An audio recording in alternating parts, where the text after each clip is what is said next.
if you're looking to keep busy. Here are the details.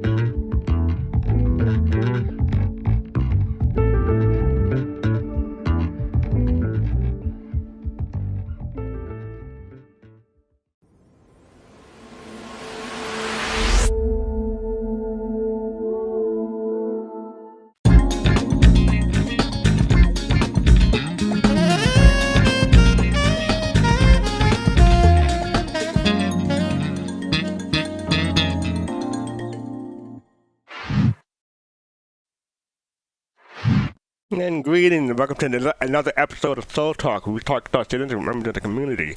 I'm your host, Fastcart FT, and I just got started and I always have to cough. I don't know what's up with that. It's always my luck. Oh, anyway, I'm joined by two co-hosts today. I'm joined by Jay Starwasser and Kalrati. How are you both? I'm doing well, yeah. I'm doing real well. I think I have a new truck in my future. I'm doing great. Good mood. How are you doing, Kalrati? I'm doing pretty good. Enjoying the day, enjoying the week so far. How are you doing? Wait, I'm doing well. What shirt are you wearing? Oh, so a friend of mine gave me this T-shirt. It's a Batman T-shirt a couple of years ago. So I hardly wear it. So you dressed up for Halloween? I guess so. You know, coincidentally, I didn't connect the two because what's happening here, a quick background is that even though today worldwide is Halloween, we're also celebrating Diwali here. So even though that's a Hindu festival, we pretty much celebrate any religious holiday here, which is why we have so many holidays. So yeah, but so as a result, I actually didn't connect it to the Batman and the Halloween. But yeah, let's just go with that. Wait, so how do you pronounce that holiday? The other one again? Oh, Diwali. Yeah. So yeah. Diwali. So happy Diwali, happy Halloween, happy Day of the Bara. Happy Halloween, yeah, all of those things. Oh, wow, yeah, it is Day of the Bara. Yeah, happy all the holidays that I might have forgotten and missed. So how about you, Jade? Are you celebrating the holiday? What, Diwali? or Halloween? All the ones that I just listed, plus whatever ones I might have missed. It's Day of the Bara for me, so... yeah, I've been celebrating by going to some beautiful and scary places in Pyro and 4.0. Okay. Yeah, I've been celebrating by watching the news. That's scary enough for me. Yeah, like not getting any. That might be all that we need to say on this show right now. Yeah, that's all I'm going to say. I hope everyone is doing well. What else is up with me this week? Oh yeah, Agatha All Along. That series just ended. It's on Disney Plus. I enjoyed it, even though it's not a superhero show. It's not your typical superhero show. Well, it's not a superhero show at all, I don't think. But it is in part of MCU, and it's something different, and I enjoyed it. And most people seem to enjoy it too, as opposed to like some of the more recent Disney and Marvel series. This one turned out pretty well, I thought. So I recommend it. Especially if you've seen WandaVision. Sweet. I haven't seen this one I just finished, but I did see the trailer. And some really interesting shows and movies are coming out. I think end of this year into next year. So one of them being Deadpool. I won't spoil it any more than that, but I'm really happy to see more Deadpool. Well, no, sorry, not Deadpool. Well, everyone's happy to see Deadpool, but you're talking about the other one. Yeah. Daredevil. Yeah, that's the one. Yeah, Deadpool, Daredevil. Not all superheroes look alike, Kalrati. No comment. Okay, they're both wearing red. So, okay, that's about it. Anyway, so yeah. See, I never really got into the two Defenders. I watched some of it.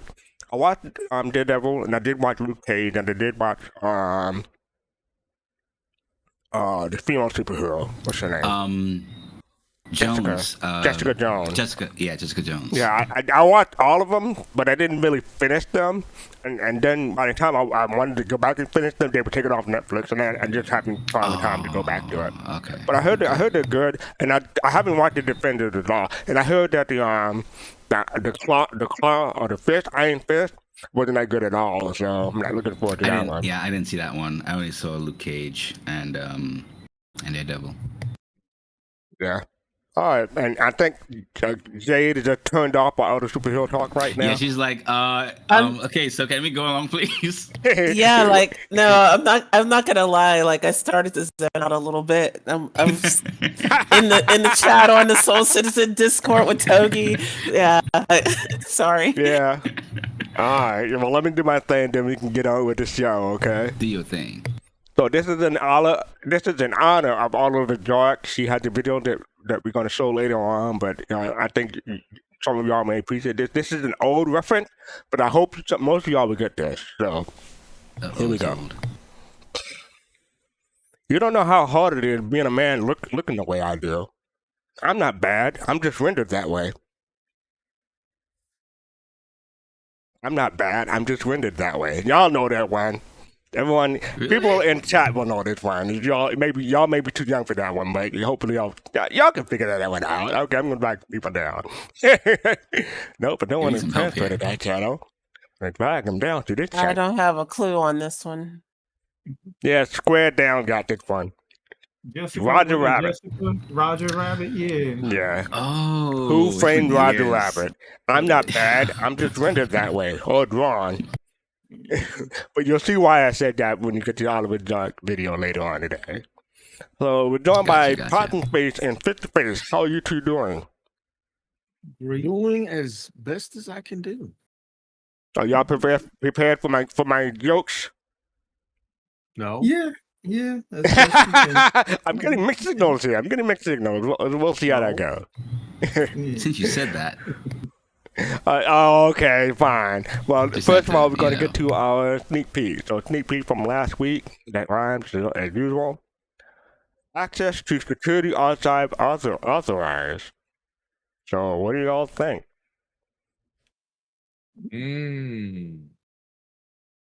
I like it. I like it a lot. Is that going to be you, Fish? If this is hacking gameplay, yeah. How about anyone else? Yes, cool. Oh, what is he trying to do? He's trying to rob the ATM? What is he trying to do? Hey, listen, if it's got any type of covert operation, type of Sam Fisher, Splinter Cell, Metal Gear Solid type of feel, I'm in. Security authorization. Looks like he's hacking. Yeah, but what is he hacking? I can't see the word. It's a security terminal, so we know that much. Something that's and it says security authorization right at the top right there. So yeah. So it's something. And this is a pyro, I'm guessing, because of the way that the colors are. Yeah, nice and dirty. Maybe. All right. Jade and Kalrati, what do y'all think? I think it's definitely in Pyro. Yeah. And yeah, I think I don't know, like I'm trying to think of what would have like a security authorization. Maybe the gangs have like a secret stash or something of I don't know what this is. So as you say that, it's making me think in the contested zones, because they didn't talk about much with regards to how we're going to access some of the loot there. I don't know if in the contested areas we may possibly get like special key cards to access certain loot, apart from just finding the boxes and such. So it just randomly came to mind as soon as you mentioned Pyro and some of the factions there. Yeah, that sounds legit. I'm not jumping ahead. I'm trying to get the patch note that was just released. Hello, New Soul Sound. Thank you for the subscription for 38 months in a row. Over I can't do my math. 3 years. All the way to 4 years. But yeah, evidently there was a new patch note that just dropped like 2 minutes ago. Yeah. So I was just trying to drop that into my notes before we continue on. So pardon me for moving They the screen always away. do this. Right? Literally 2 minutes ago. I'm not joking about that. Anyway, we get to that in a bit. But yeah, this is this sneak peek. Access to security archives authorized. So let's continue on and see what else we have. There was no Star Citizen Live and no IRC today, so we're gonna not really skip on those. There's nothing to talk about because neither one of those happened. But up next we have This Week in Star Citizen. Happy Monday, everyone. This came out on Monday, obviously. So they talk about Day of the Raw, talk about CitizenCon, 4954. They got all the videos up on YouTube in 4K, and it looked pretty good too. Now for this week, we have the Galactapedia update. We'll get to that in a bit. The bi-weekly roadmap, we'll get to that in a bit. I think that'll be a huge discussion. And Friday, tomorrow, they have the on-site newsletter. There's no insight, there's no SEO, so there's brief about how it is. They say be back soon. I don't know if that's next week or the week after that. So it doesn't say, I'm guessing if it was next week, they would say next week, so maybe it'll be a couple of more weeks before we get there. We'll see. Anyway, so yeah, this week we got This Week in Star Citizen, Galactapedia, roadmap update, roadmap roundup, and an on-site newsletter. So let's go down to our top images for this week. Scroll up, I can get some people. There you go. So this is from Evolve, Cave Combat. That's a great shot. Mm-hmm. Now, do you think that they took a video and just took a screen grab, or do you think somehow they got the screen capture the moment when the gun was firing? I don't know. I haven't taken pictures in a while in the game. That seems to be if it's an FS9, is it? Then it's possible that they could have used a time snipping tool. Yeah. While it's firing. But no, what I normally do. Go ahead, Pop. No, what's really cool is you see the shells coming. Yeah. Yeah.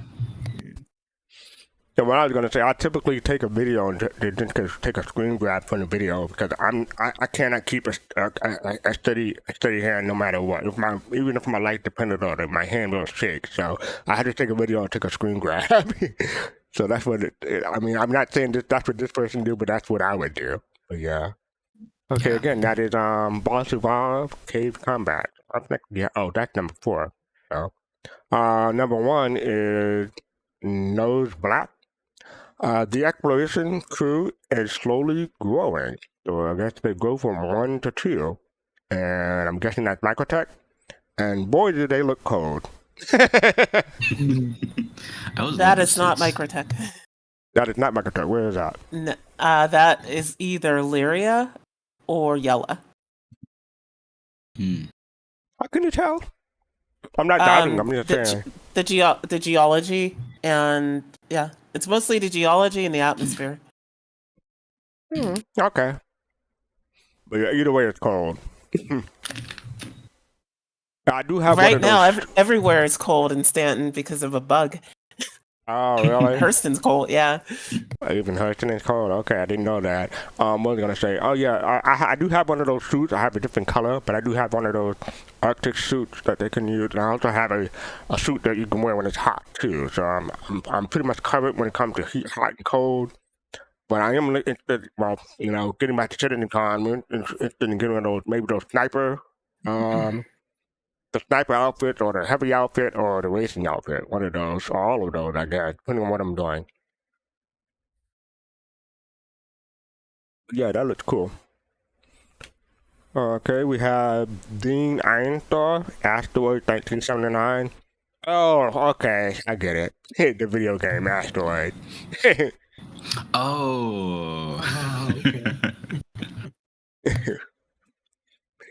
Everyone just got a ha-ha moment just now. Yeah. That's a cool picture. Asteroid 1979. I think Asteroids game came out in the 80s though, because 79 was more like Pac-Man as far as I can tell. But yeah. I think I was in a junior in high school when Asteroids came out. So it's like ancient. So I quickly Wait. looked it up, and the game was officially released in November of 1979 by Atari. Oh wow. Oh, I was actually Yeah. out. I was Yeah. out of high school. That's higher graphic Yeah. than I would attribute for 79. Oh, but you know what, Kalrati? What? Kalrati, you're talking about being released on what you call. I'm talking about in the store. The Oh yeah. I'm talking about Atari. that's Yeah, I'm what talking about Atari. yeah, So you must yeah. be talking about the arcade. Yeah, you're talking about I'm talking about it being in the store. Oh, okay. Okay, That makes okay. sense. Because we both had that. Like, wait a minute, it came out later than that. Yeah, I'm like, wait a minute, because I know specifically. I remember seeing it in high school when I was on the bowling team. So Yeah, Okay, Square okay. Down says 1970s in the arcade, so that's what it is. Okay. All right. So that's a good picture from Dean Einster, a trip down memory lane. I felt the twiggly line go down in front of me as I was reminiscing just now, so I'm back now. This is from XPG Ermdahl, and this is Aegis Reclaimer. Best in show 2940, right? 2949 edition. That's cool. 2949. Okay, but yeah, that's what this is. Okay, that's pretty cool. I'm trying to figure out where they're flying. What a what? Oh, JD, you're gonna say something? Yeah, like I want to vote for this when he asked me, but unfortunately they named it Xenothreat. Oh, that doesn't fit. Oh, okay, I see what you're about. Yeah, I see it now. Yeah. Let me drag that so people can see what they're talking about. You click on this. Oh, you can barely see it, but yeah. Let me go full screen so people can look. There you go. So hopefully people can see that. It said thread right there. Yeah, I didn't see that. Good eye, Jade. Yeah. Good eye, Jade. Thank you. Yeah, I did not catch that. I guess we know what their true motive is when you can't see. Oh, Jade, what is your Right. favorite picture? Not that one. That is my favorite paint for the Reclaimer. I have that 2949 for that and the Hammerhead. I would say, keep scrolling. I'm gonna go with the two explorers in the Zeus. This one? No. Although that one is good because it shows off the new acidic caves. So it's really a tie between 1 and 4 for me, but I'll go with 1 because I'm an explorer and I like how they set that shot up. Okay. They use one of the data pads like they're looking. No, I was gonna say it's like they're looking for something on that data pad, like coordinates or something. So yeah. I'm surprised that data pad is still working. Code is just looked over there. But Pop, what is your favorite? Which one is your favorite? I'm kind of torn between the cave and the Zeus.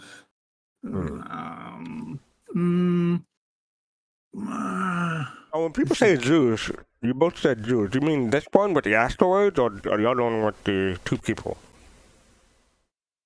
The Zeus, the ship. This one. There's multiple Zeus pictures, is what we're saying. Where? Oh, maybe I'm confused. Okay. You mean number 1 or number 2? There's asteroid Zeus. Number 2 is the only one. Okay. Okay. All right. Well, number 1 has a Zeus in it too, though. That's what I'm saying. Yeah, that's a Zeus right there. Maybe I'm just focusing It's on the background. See it on the hill? Yeah, it's in the background. I didn't even see that. Okay. All right. Hey. My depth perception is a little off. Okay. Now I know which ship to use when it comes to pirating you. Now 2, I guess it's 2, and then the cave one. So I'm kind of torn between those two. I like the explosion that they put in number 2, and All right, face to face. Ooh. Oh boy. Why are You know y'all taking what? so much time? Y'all had plenty of time to decide by now. Why are y'all still thinking?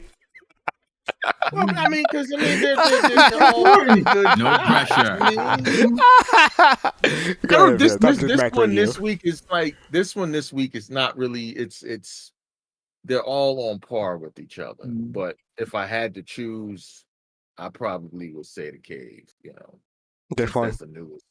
Yeah. My vote counts, so I gotta be. That's right, Bob. The vote does count. It Exactly. does. Don't nobody tell you differently. Tsunagi, which one do you like? 1, 2, 3, or 4? The snow one. Number 1. Okay, sure. The snow one, yeah. Number 1. Okay. And there's a Zeus in the background. Camouflage because it's white. so hard to find good help these days, folks. I don't know what's going on. Okay. I want to know what Anyway. they're looking for. Yeah, that's Maybe true. like the nearest restaurant, perhaps the Someplace warm. The nearest a restaurant place to on buy there. pumpkins on Halloween. Hey, you know what? You know what? You know what? They could be looking for yellow snow cones out there. Oh, God. Those are the most flavorable Oh, snow cones God. you can find. Oh God. Why, Like Fish? lemon? Why? Yeah, like lemon. Let's go with lemon, of course. Oh God. I know karate. Kalrati, you're up next. Get us off of these. Yeah. Yeah, I'll go with number 1. You're right. I love Have the you ever background. have you ever been in snow? No, I have not. I'm saving it for the right Okay. moment. Yeah, yep. I'll whenever I see yellow snow, though, I guarantee you, I will avoid it. Mhm. Okay. Okay, It's I mean, I'm special not trying snow. to be You funny, have to roll Kalrati, around in it. but what is the coldest you've ever experienced? 50. That will probably be what's that in Fahrenheit? 10 degrees Celsius. 10 degrees Celsius is the coldest. Yeah. That's like And 40, 50. That is not cold. Yeah, it's not. so I was outside. I mean, okay, if we're I hope you were technically outside. being cold, then it was whatever temperature I was taking a shower in. I never measured temperatures when it comes to that. But outside, it would have been like 32 Fahrenheit. No, sorry. Okay, yeah, okay. 40 So, something Fahrenheit. in chat, they say 50 is 50 is Fahrenheit. 10. Okay, Yeah. that was the coldest thing. 50. Dang. Yeah, that is not cold. I agree with you, Jade. And Jade, you already went. You said the other one. Yeah, I got everyone. So I'm going to say this one. I want to say number 2. D9 Asteroid 1979 because it took us down memory lane. Okay. So and plus it looked cool. So I'm liking this one. All right. So I'm going to scroll back up and get to the MVP for this week. Reporting from CitizenCon, Oliver Jart. In the special coverage of CitizenCon, Oliver Jart reports straight from the show floor at Manchester Central, meeting some of the fantastic people and organizations from the community booth. Check out the video on the community hub, and then you have the community hub right there. MVP, congratulations to Oliver Jart from Yeah. ZarkMedia. Congrats, well deserved. Our good friend. I was going to upload him, but I'm not signed in, so I gotta re-sign him before I can upload. But I'll do that later. Don't forget. Don't let me forget. I got to give him an upload after the show. Yeah, congratulations. All right then. Up next we have Jump Point. This came out. Where did this come out? Early this week, I guess. So yeah. But it's they're talking about the next big thing. You get it? You get it? Anyway, attention, subscribe his October 2024 issue of Jump Point is now available in the subscriber section of your account. This time they're heading to Levski to look at the huge rework of this beloved landing zone. It's getting in preparation for its re-release in the next system. We're also going behind the scenes of the all-new Mistral Lancer. I like that part in the book. Discovering the origins of the People's Alliance. And taking a sneak peek into the future of Castra. Into becoming a subscriber, look on the Play Store now. So yeah, I like this issue of Jump Point. Anyone had a chance to look into it? My favorite issue ever. Oh really? Yeah. Well, I wonder why. When they showed off that demonstration with Nix, it was just pure beautiful, because I know that some persons were having discussions about even the hangars, how they should be, how even with the original design, how the pit could have been used to have the hangars and such, and they're, in their rework, they're actually making use of the pit. It's now more realized, a lot bigger now, and it just feels good, especially when, and I know Jade was talking about this a lot. That Delamar was an actual asteroid, is not necessarily a planet, and they were able to make it in the form of an asteroid now. So some pretty good stuff. Looking forward to it. Yeah. Okay, yeah, but I recommend people check out the Jump Point, especially if you're a subscriber. It is Jay's favorite issue. Are you gonna get it paper bound or print it out in real life, Jay? Laminated. I actually thought about. I'm serious. I thought about it because, do you remember when they used to put out every now and then they would put out a collection of the Jump Points as a physical? Yeah, volume 1 book? and volume 2. They stopped after volume 2. Nope, they stopped after volume 3. I have volume 3. Oh, volume 3. My bad, my mistake. Yeah, I never got any of them, and I regret it. And I kind of don't know that they'll do volume 4, so maybe I will print it out. It's been. They did volume 3 around 2016, and it's been 8 years now. So I'm not expecting them to do it because that's a whole ordeal for them, and they're not publishing. Yeah. Yeah, volume 3 was 2018. They could sell it, when we reach 1.0, perhaps as some collector's editions. Who knows? That would be a big book. That would be like a Bible by then. I mean, it'll be like if they wanted to sell in multiple separate combinations or separate books.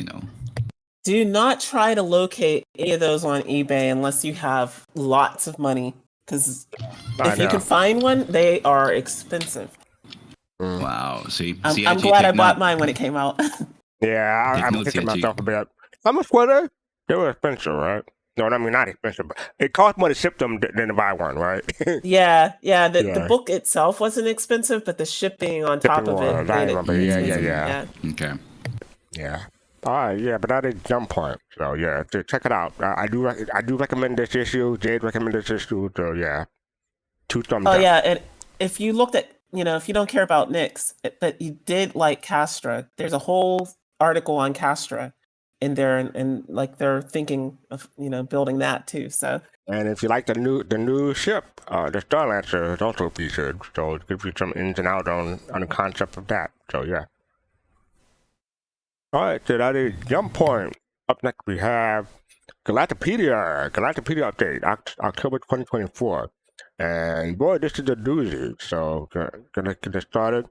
Welcome to September's Galactapedia update roundup. This month, finish a tour of the solar system, explore the life of Michelle Solino, and learn about some of the various planets. Excuse me, sorry about that. Join the Spectrum thread for any of the suggestions or feedback. A long article. We got Michelle Solino. We talked about her a bit last week or the week before last. Short stories. We got Titan, larger than Pluto. Charon, Pluto's partner. INS Dunleavy, Earth's first line of defense. The PDD station Kesner, Hyperbelt, UV calendar. Amioshi plague, hard to get rid of once it's established. The Shibanju plant, grower of tasty berries. Connor's beard moss, a flower moss. Connor's beard moss is also a subscriber flare. Dakari, edible fungus. Big noose root, not an actual root. Flareweed, useful for hamsteaders. I'm not gonna say what I thought when I said that. Harsana tree, custom made for beauty and modesty. One cultural importance to the divine. Lotus mushroom. Lotus mushroom. A glowing fungus. I wonder if it's a fun guy. See, there was no ban. It's all your fault. Gink Gen, Mushroom Gen, Pintambu produces a mild, nutty fruit. Coda, sticky slime mold. Sky Palm, custom made by Rayari Inc. And Sunset Berry Bush produces dangerous berries. So you got one that's good berries and one that's bad berries. I would not be able to tell which one is which. So any thoughts about these articles? I'm going to click on this one just to see if I can take a look and go ahead. The sunset berries are red. I know that because we have those in the game, and you don't want to eat them.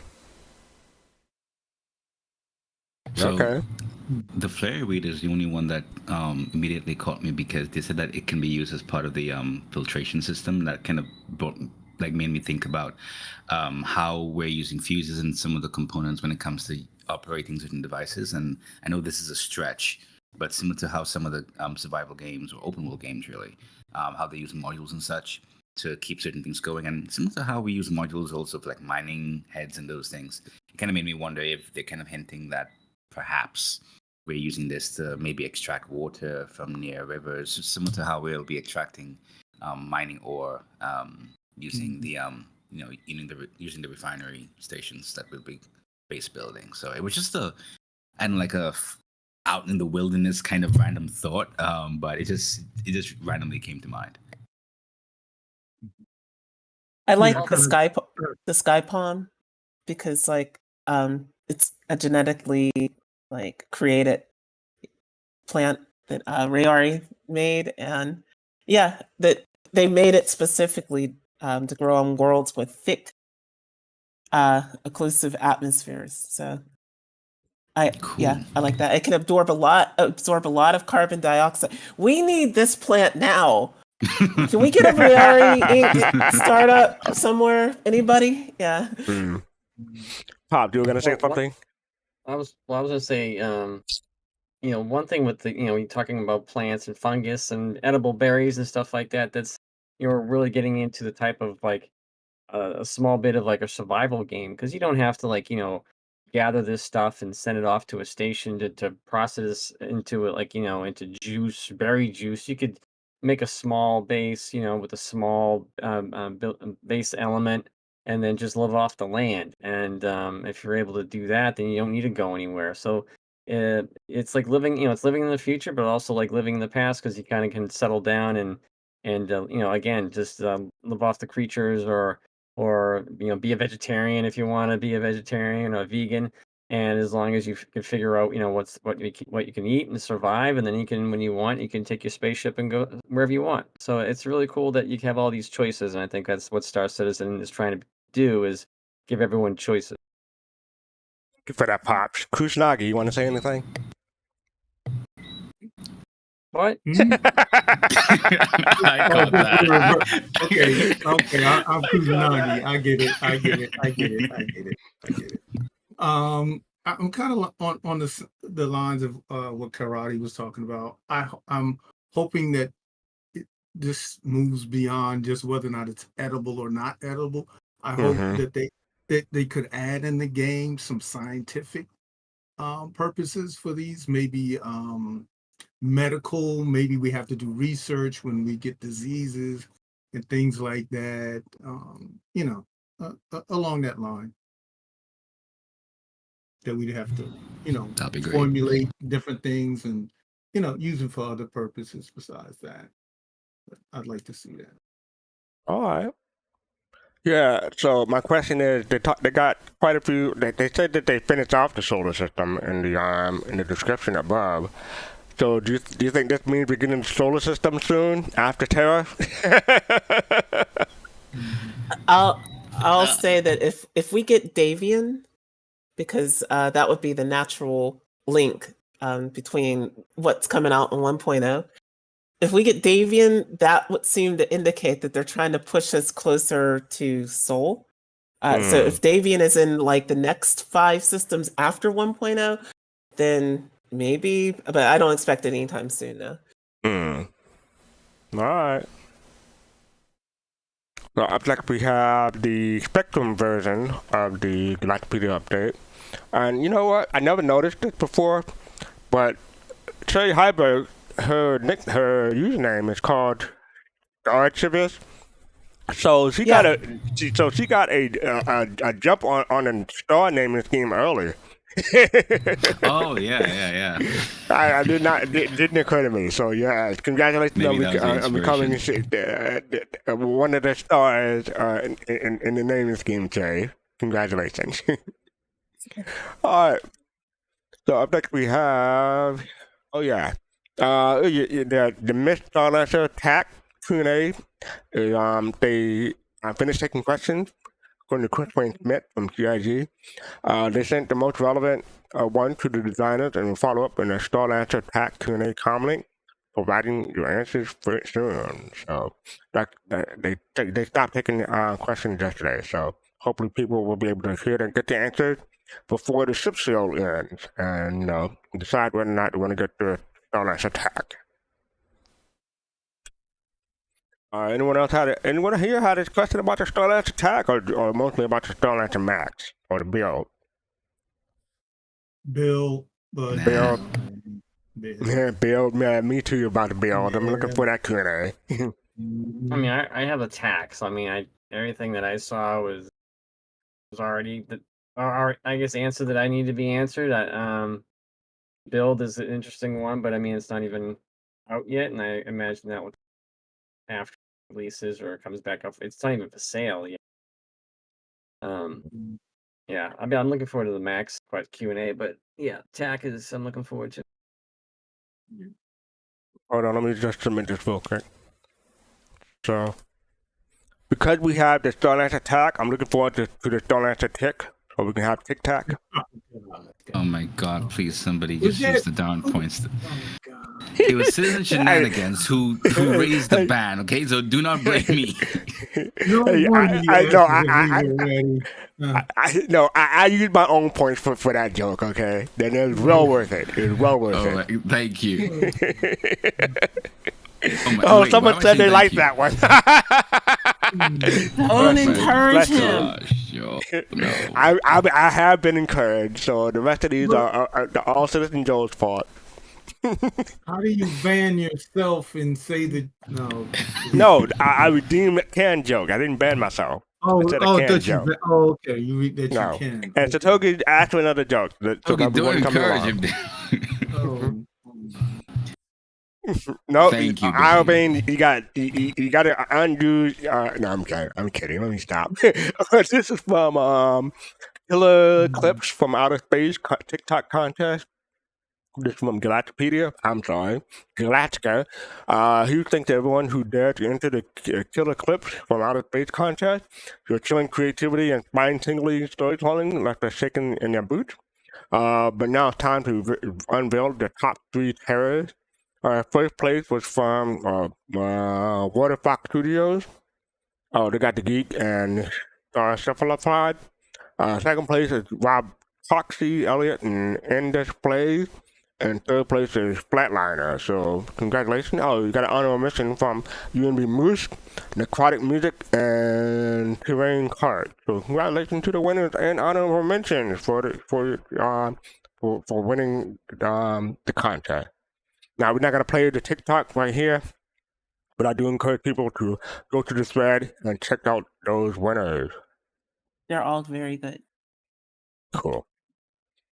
All right. Up next, we have... thank you for joining us at Manchester.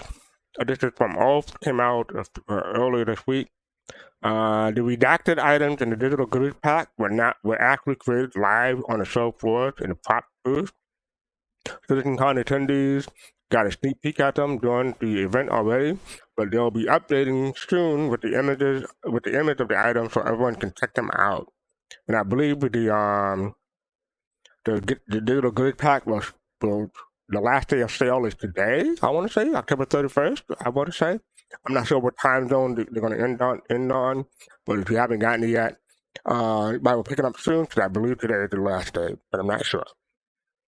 But it still says redacted for item 1 and redacted item number 2. Excuse me. So let me hit refresh just in case. Waiting for it to load, and it still says redacted. So yeah. But I did wind up picking one up because I never gone to CitizenCon without picking one up since 2016. So it's a kind of a habit now. You know, I wasn't really feeling this one, but I decided to get it anyway. How about anyone else? Did they say when they're raising the redacted, or? They said soon, TM. Yeah. Okay. I bought it for the bed. For the who? Oh, the bed? Yeah. The bed, yeah. Yeah. I mean, hopefully some of this stuff will come in handy. Like, I have a bunch of trophies. I have 2016, 2018 on up to 2024, so it's past 6 years.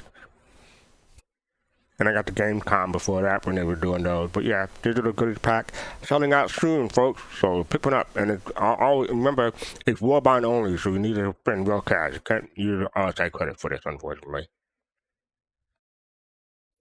Oh, right. And also the package, the CitizenCon 2954 starter pack is no longer discounted. It's still on sale. And I still believe today is the last day, October 31st. But, you know, the full price is $75. It was discounted for like 15% or something like that. But when you pick one up now, it is full price, $75. And it still comes with a good deal, I think.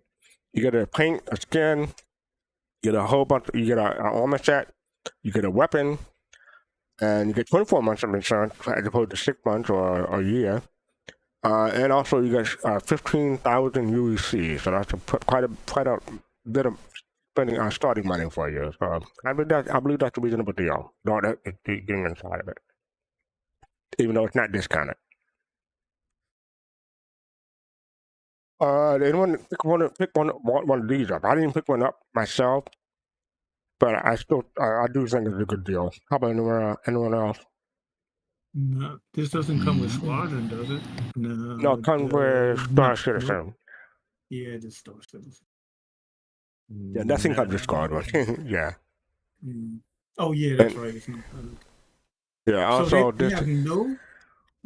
I was just curious. They have no packs with because they used to have the starter pack with Squadron, so they took that off too. They took that off in early last year when they stopped selling it. I didn't. I mean, okay. I didn't correlate the pack with the. Okay. Yeah. All right. So up next we have Zach Pierce, who shared his image from CitizenCon. This is one of the slides, and Jack Pierce responded, "Here you go. One of their favorite concept art ever done for Star Citizen. Really show the scale of what they really want to do, and this is the full scale, you know, the image that they uploaded. So yeah, fauna exploration, flying creatures. So yeah, if you want that wallpaper, go ahead and pick it up." Oh, nice. It's beautiful. Can we kill it? Say it again. Oh yeah. Yeah, I don't think you can kill that one. I'm just playing. Oh, you may be able to. I mean, the thing is, you want to try because we don't know. We don't know what kind of defense that thing has. Listen, I want to make it my pet. You always want to make everything up. Yeah, where are you keeping that at? I don't know. And we're still on a CitizenCon trend here. So this is from this Reddit from Weekly Dig. Serenity reference Easter egg in Squadron 42. They got a picture from the Serenity movie and a picture from Squadron 42. So I don't know if people caught that. I mean, it is reminiscent of Serenity. So yeah. And Adam Parker. What was that? No, I was just saying. It's been a while. It's been a while. I was just gonna say Pops. No, noticing how they were outgunned because you see right. Yeah. I'm like, holy mackerel! No wonder they were losing. Yeah, I'm like, wow, I didn't see that. It's like what 2 to. Looks like it's more than 2 to 1. They were. Yeah, it's quite a bit. I mean, not just in numbers, but in throwing weight too. Yeah, look at this. Yeah, the kingship is yeah. I need one of those. That's why the UEE was like, "Look, we getting hammered here. We need a retribution." I see what you did there. Adam Parker CID said they never got how the Reavers were able to pilot such a huge ship if they were homicidally insane 24/7. And how come they never attack each other? But yeah, so evidently there is a Serenity reference. So yeah, I thought that was cool. Up next we have this is Microtech 4.0 Microtech 4. This is from Luna A. 3.24.3 to 4.0. But they're allowed to once it's in P2, they're allowed to post pictures. But this is Microtech. So we'll just go through a few of them, and y'all can give me your thoughts as we go through them. So that's a tree comparison. Mm-hmm. I'm gonna have to blow this up in order for people to see better. That's Microtech.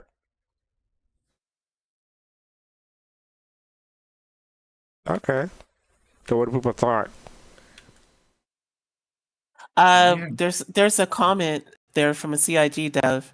Yeah. The river guy actually that Yeah, the river guy recognized clarifies that. it. Master. Yeah, this is not. Oh no, you have to do that already.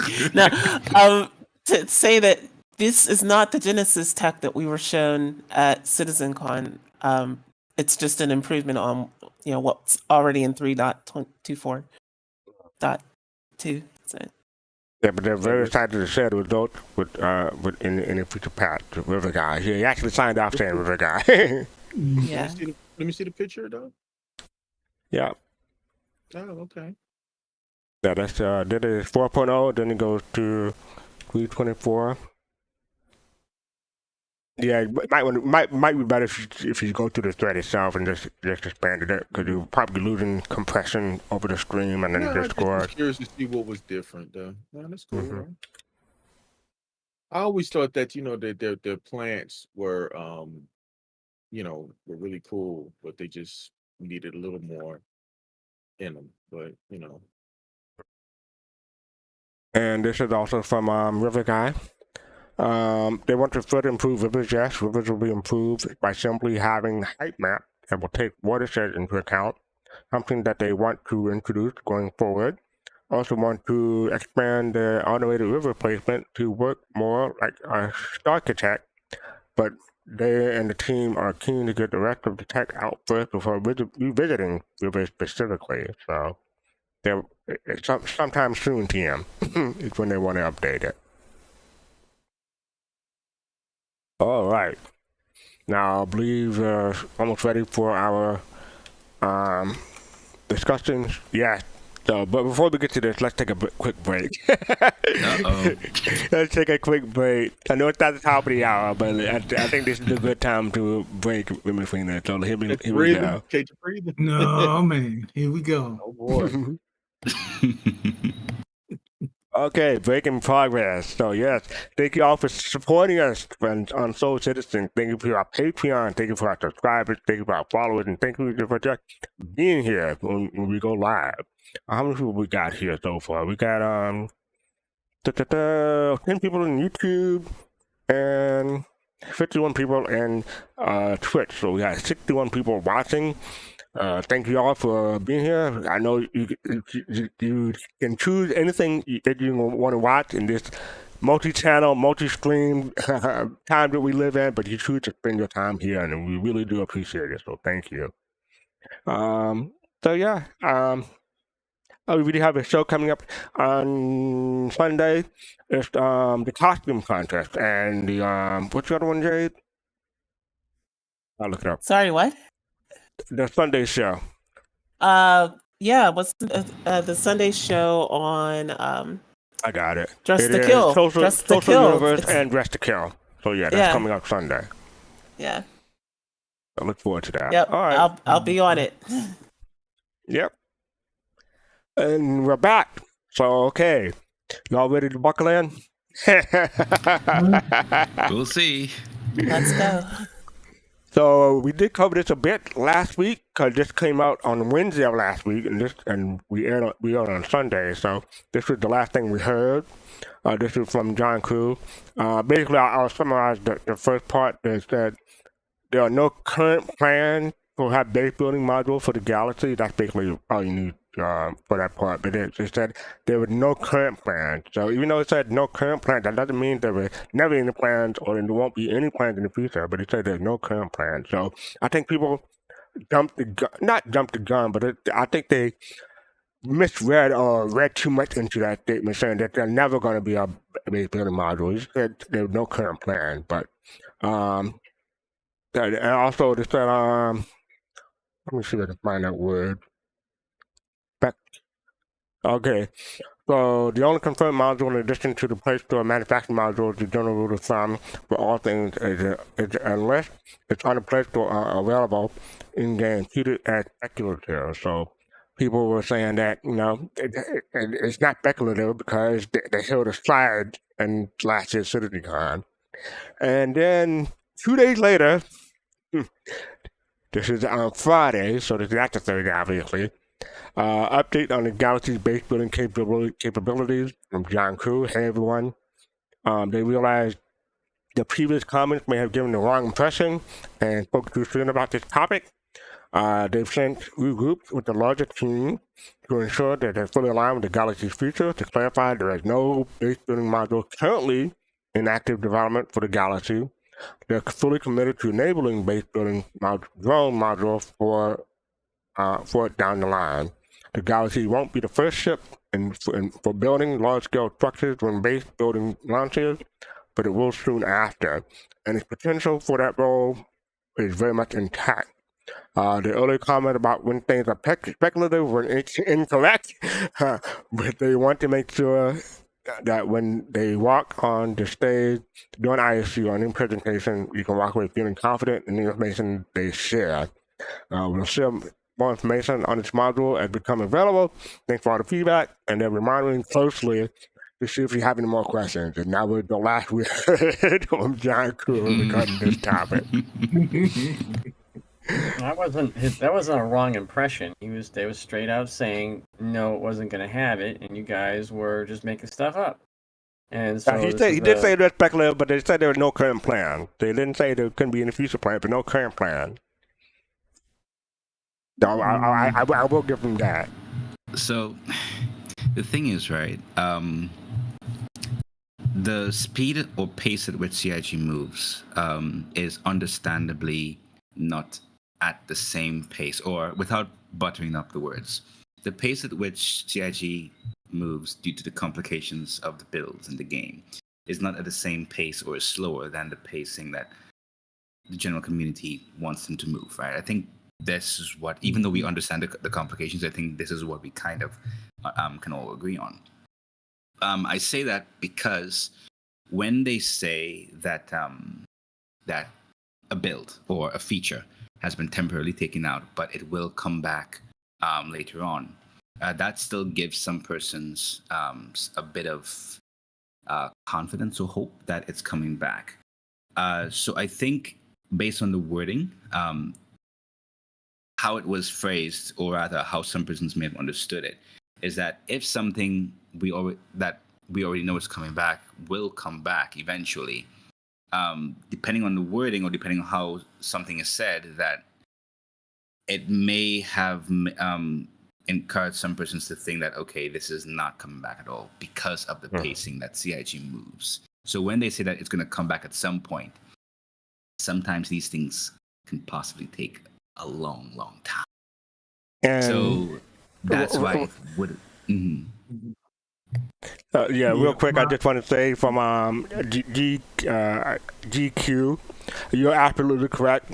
It is the same day, October 25th. I got there 2 days from the top. It's October 23rd is when the post was first posted. But yeah, John Crew was 6 hours apart. So I do sit corrected. Thank you for that correction. Sorry about that. Go ahead, Pops.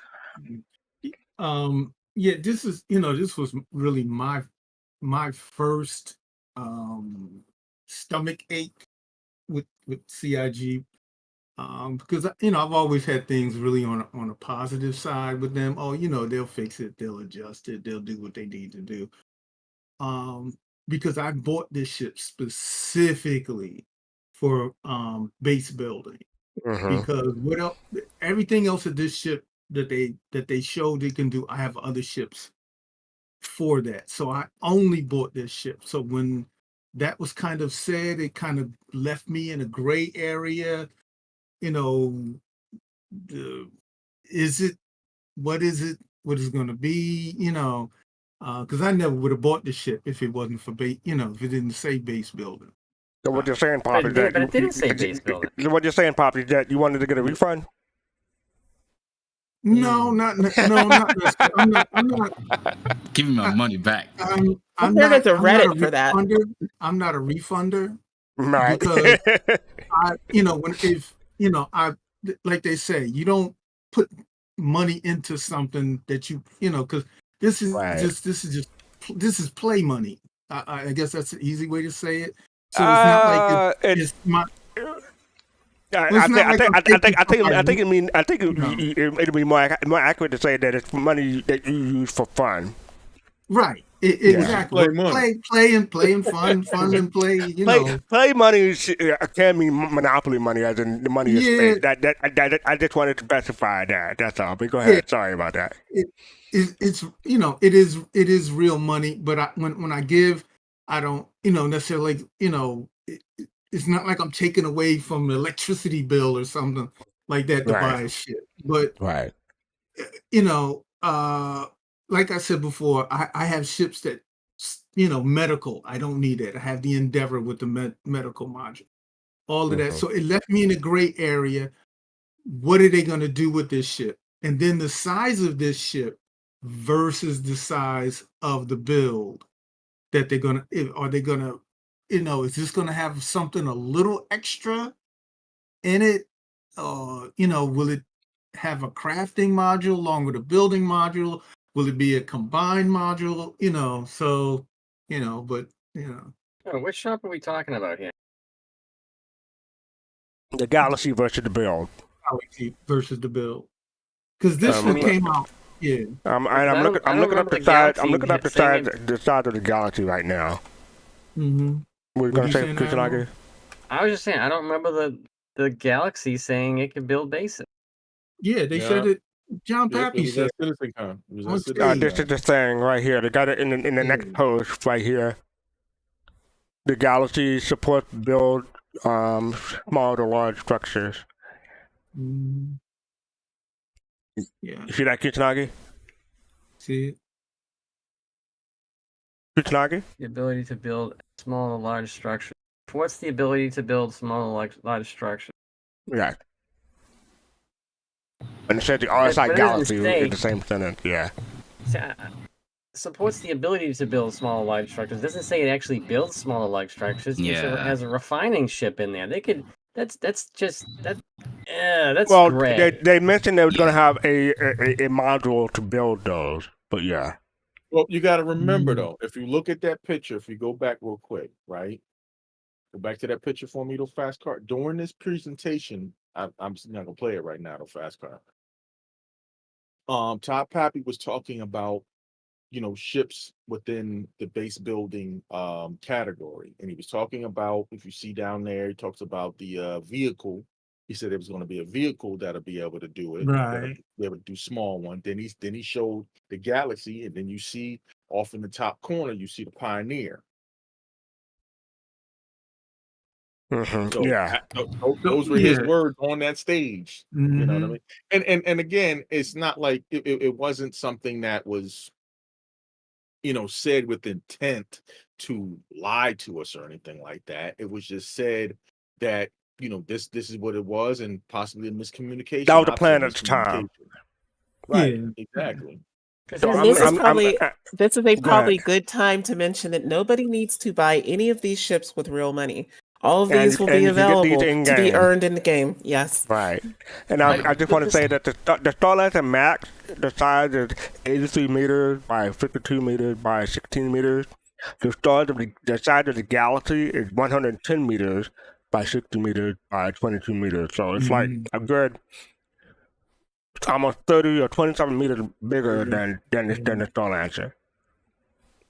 I mean, I just want to say, like, a week ago, I was thinking about this ship, and I was like, okay, well, you need the refining area. If you have a mining operation and you're getting stuff underway, you would need the BRD or whatever the hell they call that thing. You need like one ship to support another ship, unless you're going to be trucking this stuff on like constant, cargo operations to get stuff there. Or you could have everything on site until you actually have a planet-side, refinery and base building stuff.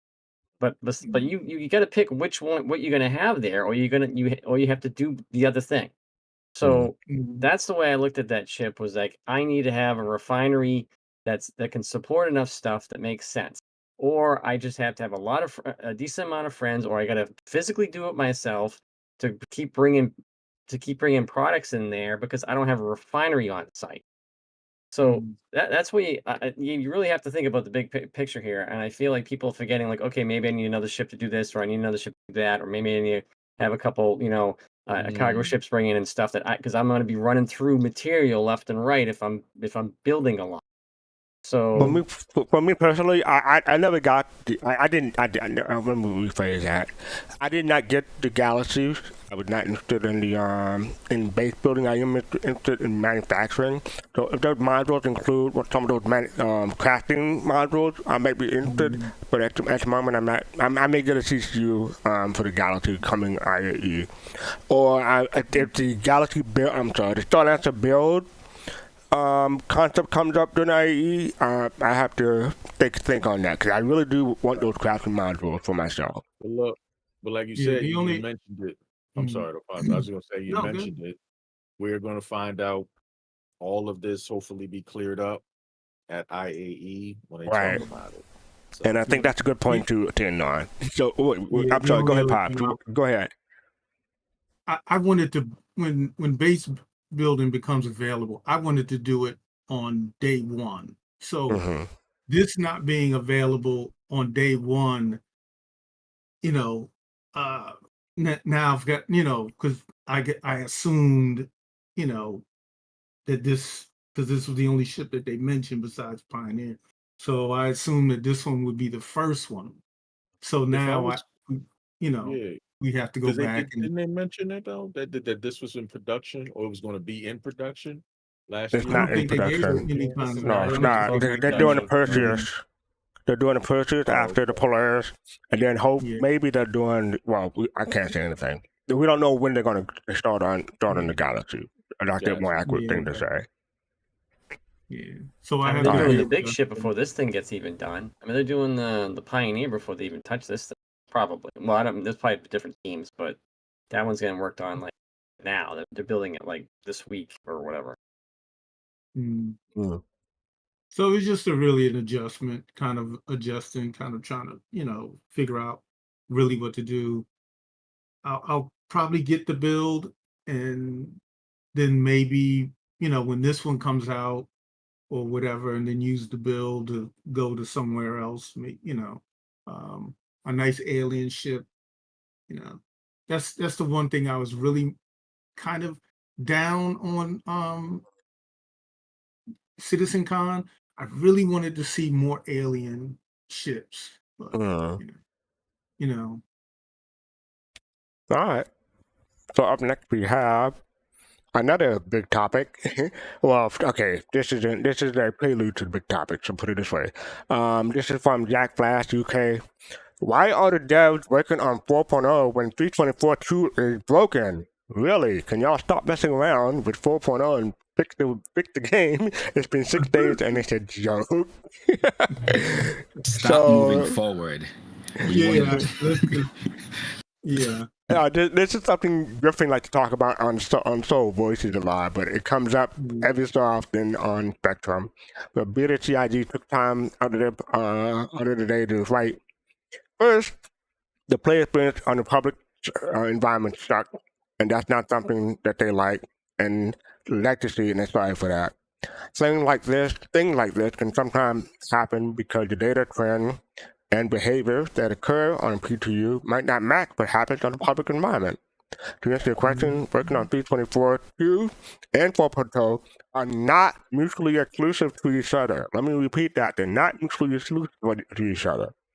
They've been working on fixing the issues with 3.24.2 and have deployed multiple hotfixes per day since the release of the patch to either address the issues, to have clear solutions, to have limited server with additional debug information to try and track down some of the more difficult to figure out problems. When those hotfixes are deployed, we observe the effect of the fixes to see if the results and things are getting better or worse. They have a graph that shows them how badly server crashes are affecting player population over time. And while it's trending better overall, it's still way worse than what they want for a public environment. And their work on stabilizing the player experience is still ongoing. This is from October 25th. They're helping on working on another hotfix as they're typing it. The process of deploying a hotfix to the public environment and observing the effect that fixes have had can take a notable amount of time. Oftentimes, something that's being fixed can cause a new problem to occur, so they have to debug the data for those and send them to the developers for those to be fixed as well. Gathering that debug info can sometimes take a few hours depending on how many new issues there are and how big the debug files are. While this is going on, developers are still working on other things. I think the big takeaway here, to answer your question, working on 3.24.2 and 4.0 are not mutually exclusive because they do have staggered teams. One team is working on one patch, the other team is working on the other. And another team, after 3.24.2 is finished, or 3.24 is finished, put it that way, that team will probably work on whatever is after 4.0. I'm not going to say 1.0, but after 4.0, because we may get a 4.1, we don't know. So, what do y'all think about that? I think some people look at the way that it's done. You know, we see it as they're adding to the build. I think some people view it as if, okay, here's the public build all by itself, and I hope I can explain this correct.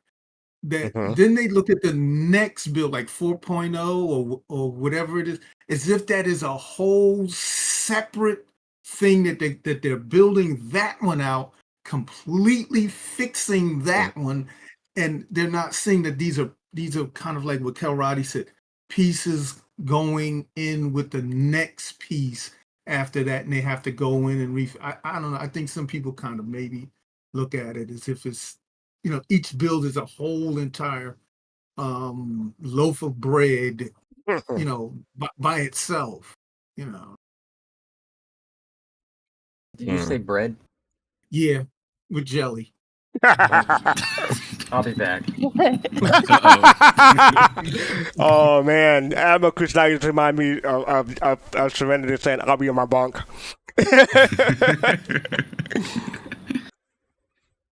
Yeah, so this is all in prelude to the next thread. This person is asking why they're working at 4.0 and 2.24 is broken, but then we got the roadmap roundup for this week. This came out yesterday. So here everyone, every 2 weeks they do the roadmap update. Star Citizen 1.0. Following the reveal of Star Citizen 1.0 and CitizenCon, they decided to introduce a new addition to the release view and the public roadmap. The column outlines the high-level objective for 1.0 persistent universe, offering a clear vision of where they're headed. While it's not a comprehensive list of every feature, it highlights the core goals that will shape the 1.0 experience. This new column represents the new development journey towards 1.0, allowing them to continuously release features and content ahead of and leading to the official 1.0 launch. As features and content are completed and ready for the next live patch, they will migrate them from Star Citizen 1.0 column into a dedicated patch-specific column. This approach will let them deliver regular updates to live servers while giving us a clearer picture of what to expect from the 1.0 experience overall. Head over to Release View, we'll do that in a moment, to see the overview. And so you got the notable changes. Can I call on Kalrati or Jay to go through this for me? Give me a break. I can do it. Don't worry. I got you. Go ahead, please. All right.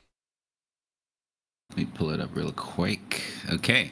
So, here we go. So, for notable changes for October 30th, we have starting off for 324 column, the MISC Starlancer Max that's coming in.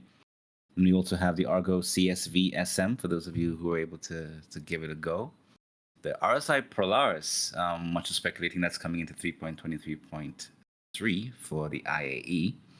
Then we have the F7R MK2 tracker, as well as the F7S or F7CS Ghost MK2. That's my favorite one. Those were also part of the shadow during the CitizenCon that's coming in. Acidic caves, rock caves, additional player customization, and the multi-tool updates that we would have seen as well with the new hairstyles, and of course, with the multi-tool, the UI, and of course, want me to go for the 4.0, or are we just going to stick there? Yeah, you can continue on, please. All right, so now the juice of the matter, just as a reiteration of what's coming out of 4.0, so that they can focus on the stability. We have life supports coming out, engineering, fire hazard, fire extinguishers, solar burst, charge and drain, and transit system refactor. That one, I'll just say that that was the most shocking, but yeah. Well, they said these cards have been removed. That's what they said. Yes. So they are out of 4.0 for now. Let's see. Right. And then you got the Spectrum version. This is the copy and paste of the comic basically, and then Nico from the CIG from the same thread said from responding to Theorem, and it said, so 4.0 really isn't a patch anymore, just a server meshing and pyro drop. Nico responded with the two major milestones, server meshing and pyro, combined to a single update. The priority is to focus on stability and player experience before introducing additional features. We're pretty happy with how these features are developing internally, but we will pull these back as soon as we can. There's little value in adding new features if the core experience isn't enjoyable. Take lessons learned from D24.2 and 3.18. We're just as excited as you are to see these advancements come to life, but we believe it's wiser to take a measured approach, allowing them to see how these changes perform before adding more to the mix. The 4.0 update will be a significant leap forward, and they can't wait to welcome everyone into Pyro and server meshing technology. So, any thoughts? I'm just glad they updated the roadmap. I put a post into Spectrum last night, and I had a couple of upvotes in the feedback section, and they actually had the tracker being labeled as a stealth fighter and the ghost being the pathfinding fighter. So I was just like, just thought you want to know before you put anything out a little more solid, which could confuse people. So it's nice that they were actually able to do a quick turnaround with that. I was pretty surprised to see that they even, put 1.0 on the roadmap this early. Speaking of that, let's just take a look real quick while you're talking about that. But yeah, so just go ahead, Pops. But as far as the things that are not going in, the main thing was engineering. That was my main disappointment. But they'll get it and they'll get it together. But I was also curious about how the what did it solar flares things what improvement that they did on Solar burst. The burst. I don't know if they have it in Evocati or because that they said it was removed. So all the stuff below that is removed. So yeah. I don't know if they still have just that blinding white light. Right. Nope. Well, can I just mention that? Oh, go ahead. No, I was trying to hear what Kalrati said. Oh. But I just want to say real quick that just because it said 4.0 then 1.0 doesn't mean there's not going to be a 4.1 or 4.2. That's all I wanted to say. But go ahead, Kalrati. You're saying something, Kalrati? Oh yeah. So I was just answering and Pops and say that it's no longer the solar burst. Okay.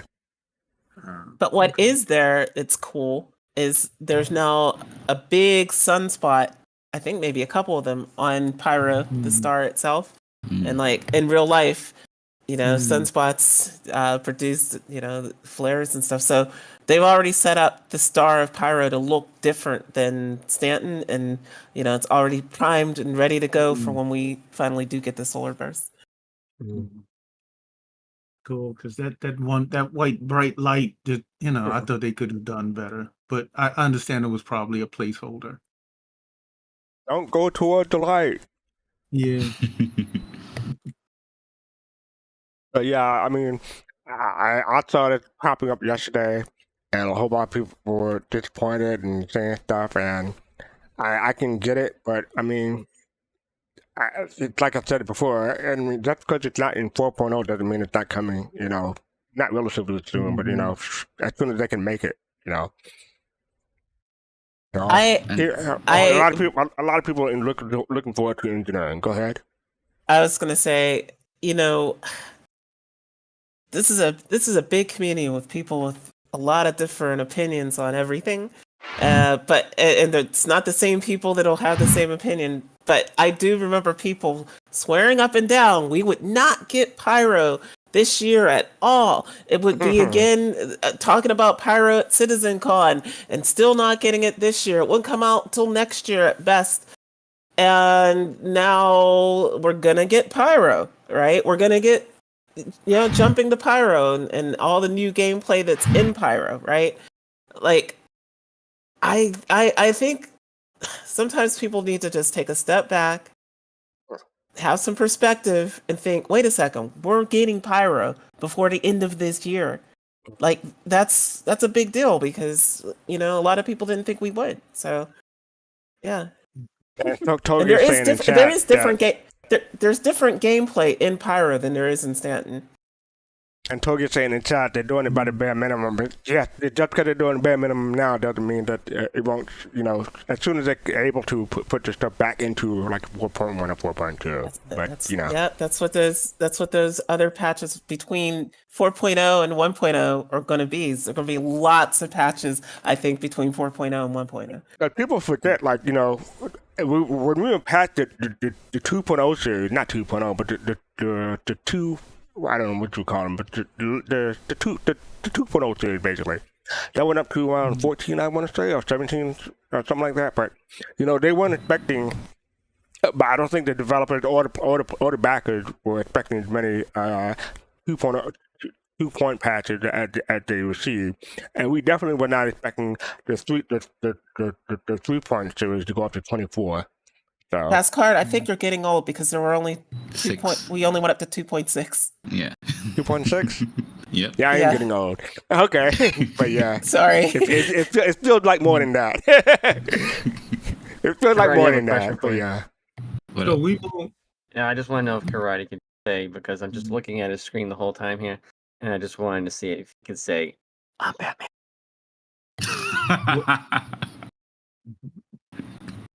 You gonna say something, Pops?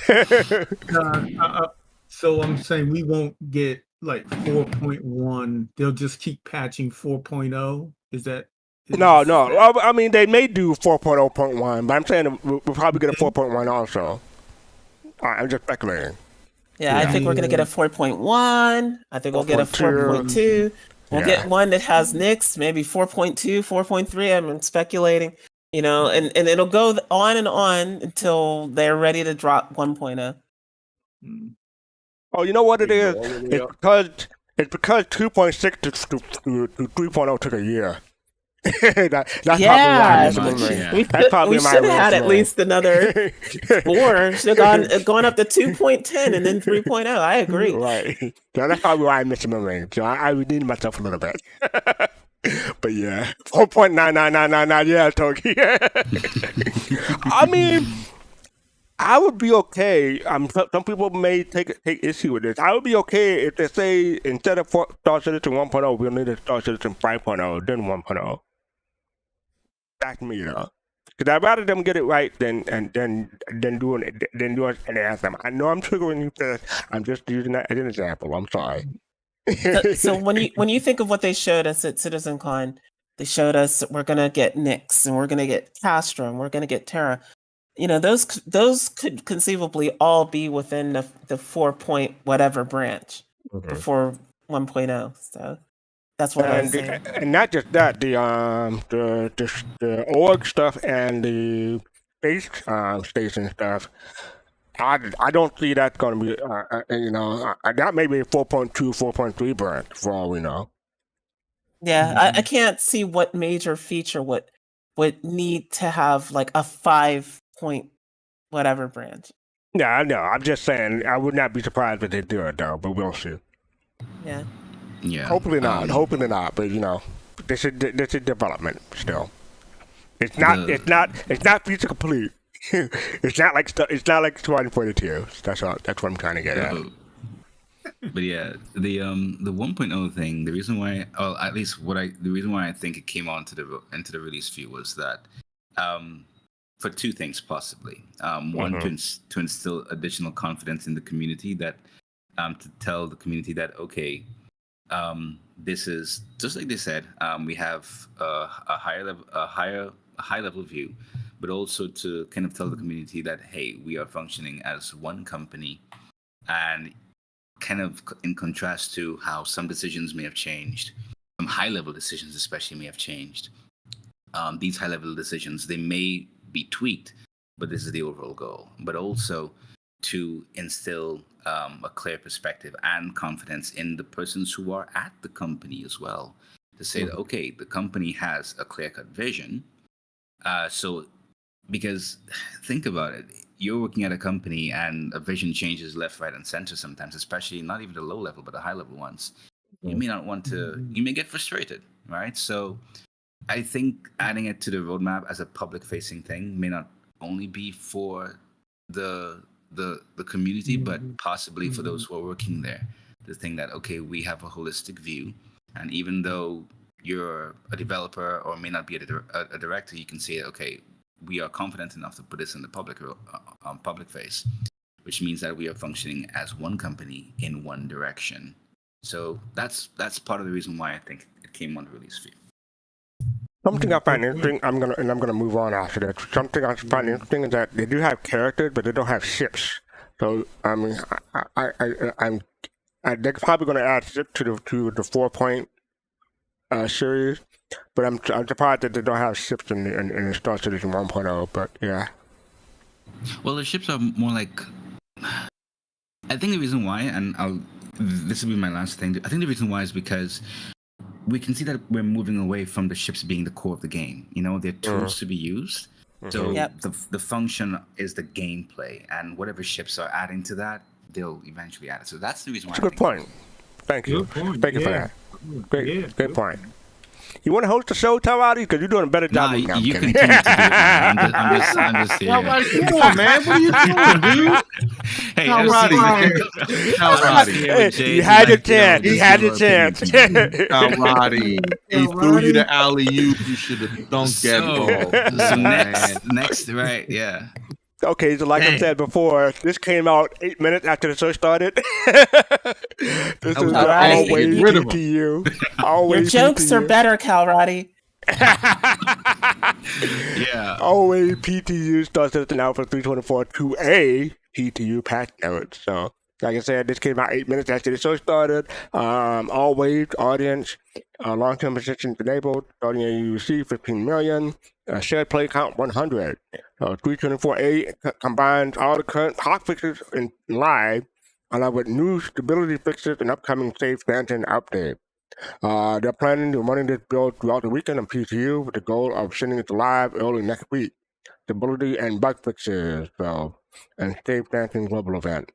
They have a few known issues. The known issues are getting smaller. So that's good news.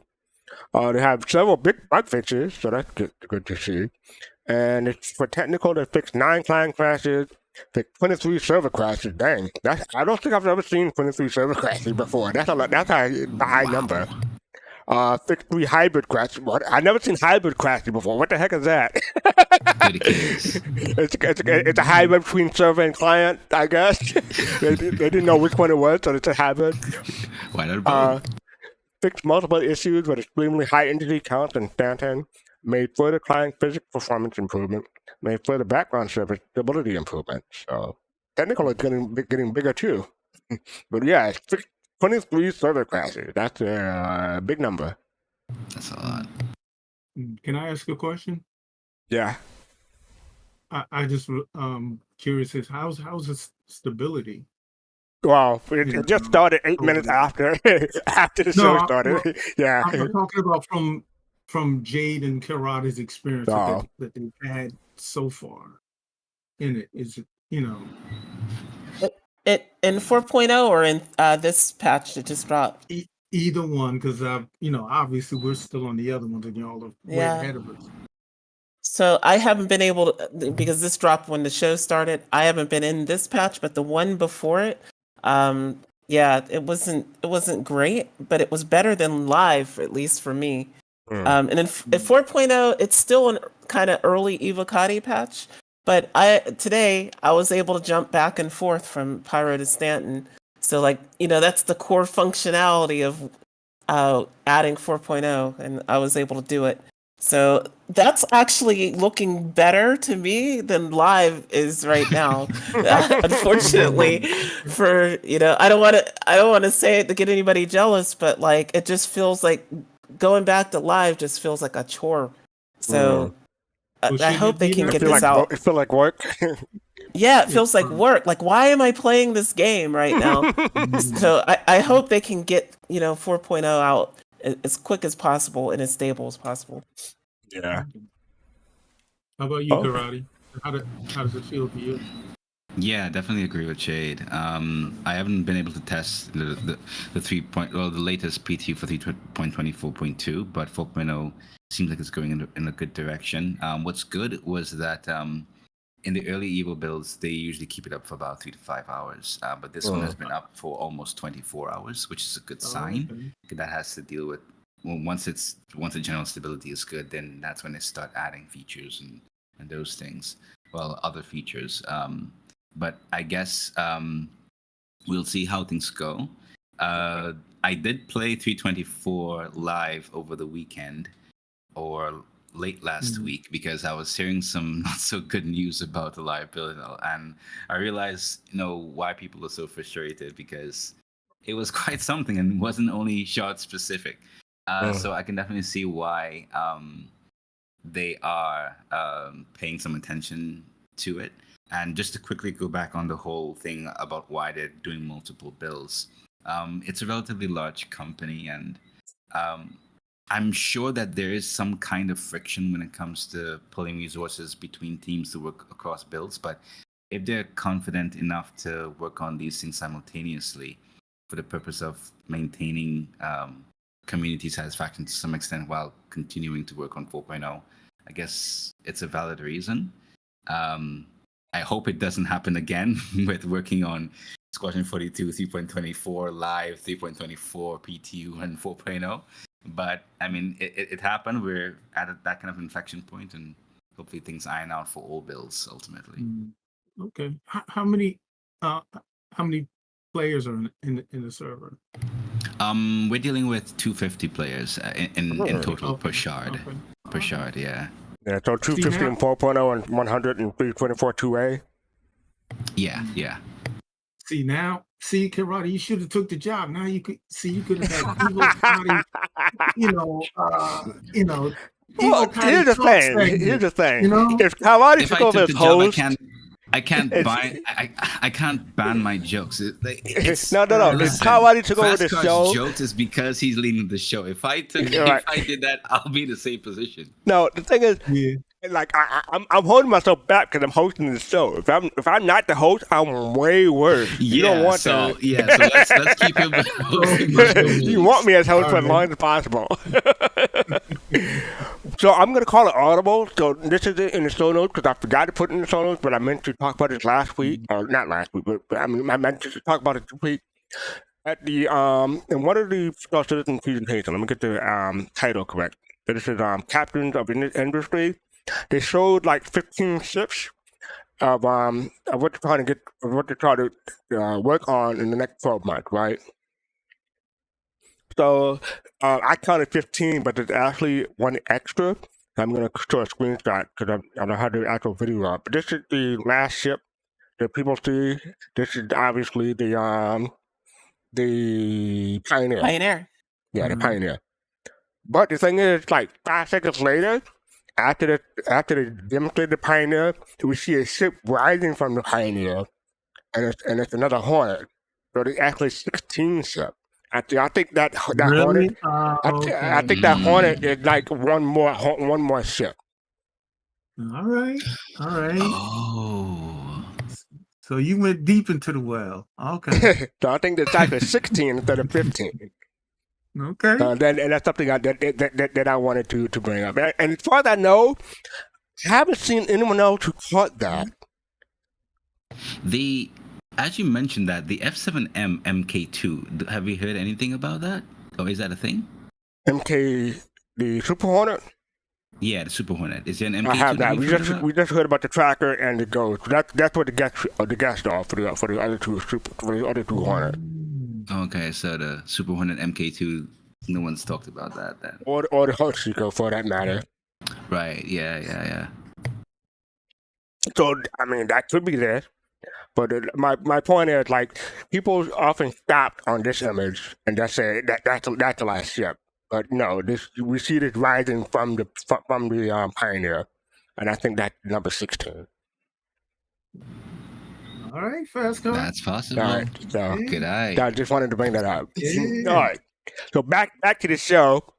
Before we get to our community thing, let me turn on the audio for this. You just got What? your job back, man. Yay! But yeah, this is from DJ Knight, one of our friends. I got to meet him in Citizen Con a few years back. But he said that since watching Citizen Con 2953 presentation, they've been excited for the lock to come to Robert Space Industries Star Citizen, and now they're in. So of course they get to whip around, right? And then Star Citizen responded, and next we want to watch you whip and watch you Nene. And he responded, when Nene is added as an in-game dance, they will. But let's take a look, and I'm gonna try to I'm gonna put the audio included, okay? I whip my hair back and forth. I whip my hair back and forth. Just whip it. Hair back and forth. I whip my hair back. Whip it real good. Bow, bow, bow, bow. Bow, bow, bow. Whip it real good. Up out the bed, turn my swag on, and I be handling business, so you know ain't nothing wrong. His antics That were was really bad. That was really take that bad. and share it with multiple people. I hear you, DJ. You was doing your thing, but hey.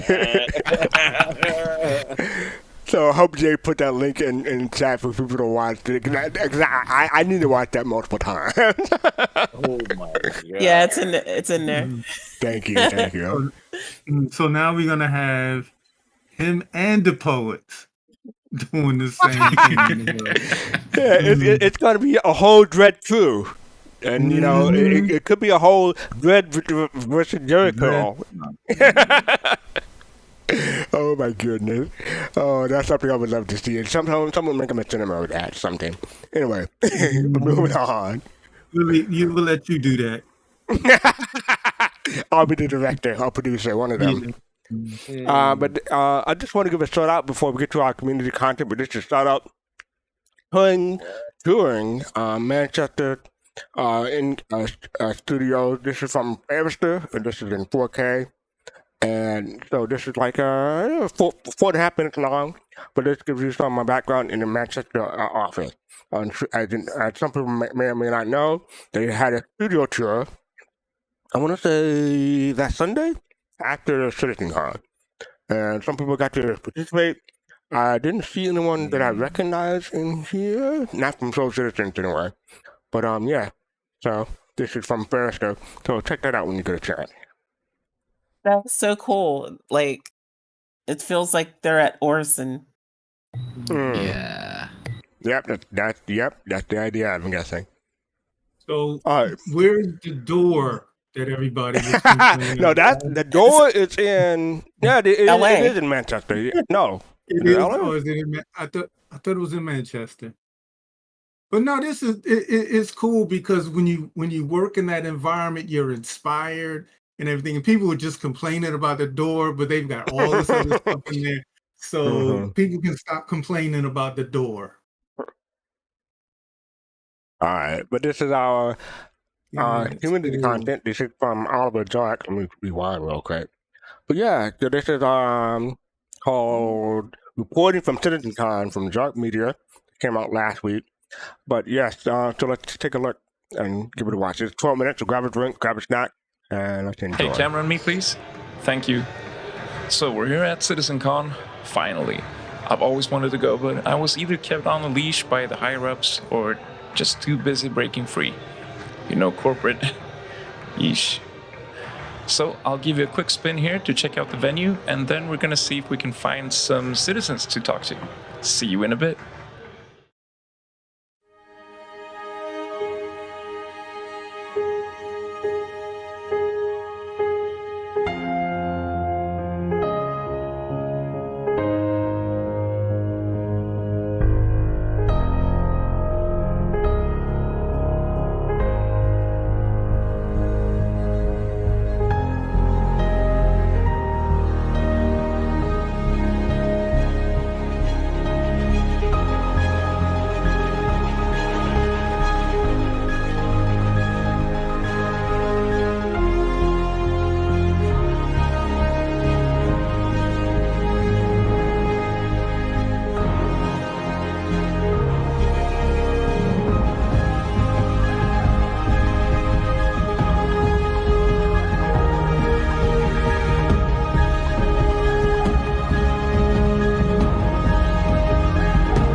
Welcome back. Pretty awesome, right? Now let's go talk to some of our HubNet booth visitors. So could you tell us who you are and where you're from? Hi, I'm Kim Shadow. I'm currently living in Lorville, out in the Scrapper territory. I'm Faber Finn, I'm from Hurston, Lorville. Not really much going on there, to be honest with you.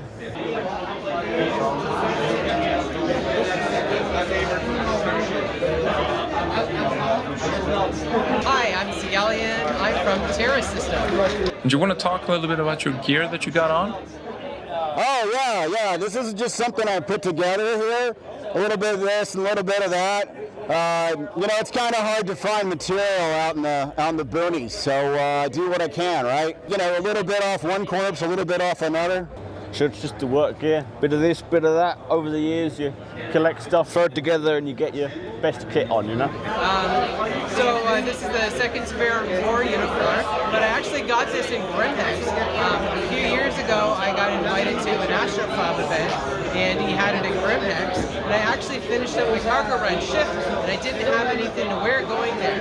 So I went to Grimhex, this is a true story. I went to Grimhex in the back room, and I bought this outfit from, there was a cardboard box with a nice white outfit on it, and I bought it. And I paid a really, extreme price for it.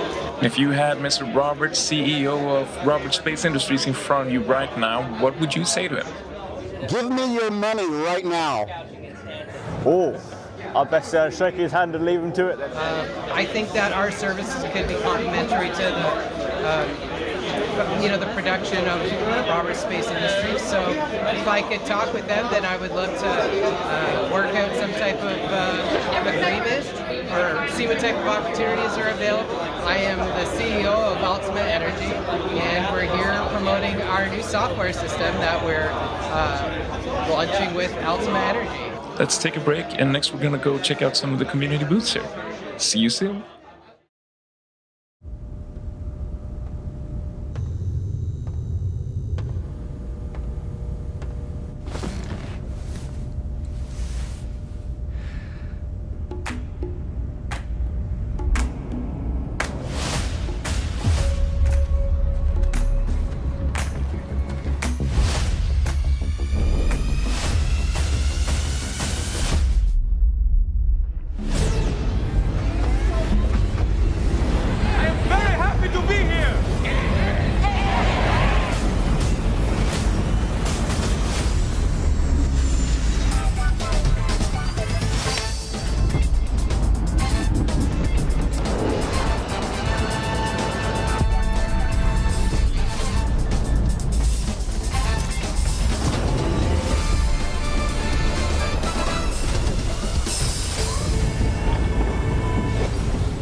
built for life.